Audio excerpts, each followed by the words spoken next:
కానీ భర్త పెన్షన్ తీసుకుంటూ చనిపోతే ఆ భార్యకి తర్వాత నెల నుంచే పెన్షన్ ఇచ్చేలాగా చంద్రబాబు నాయుడు గారు చర్యలు తీసుకోవడం జరిగింది.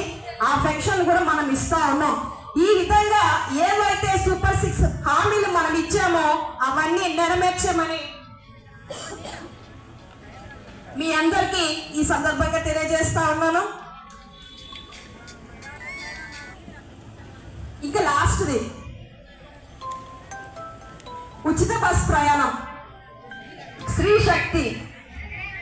దీనివల్ల ఉపయోగాలు ఏంటో మీ అందరికీ తెలుసు. ఇక్కడికి ఈరోజు చాలా మంది డ్వాక్రా మహిళలు వచ్చారు. ఎంతమంది బస్ ఎక్కొచ్చారు? చేతులు ఎత్తాలి. చేతులు ఉన్న వాళ్ళందరూ ఎత్తాలి, చేతులు లేని వాళ్ళు మీ ఇష్టం. ఎంతమంది జీరో టికెట్ తో వచ్చారు? అందరూ జీరోతోనే వచ్చారు. అక్కడ టికెట్ కొడతారు, ఆ పడేటువంటి మనం టికెట్ తీసుకున్న ఆ డబ్బులు మన ప్రభుత్వం భరిస్తా ఉంది.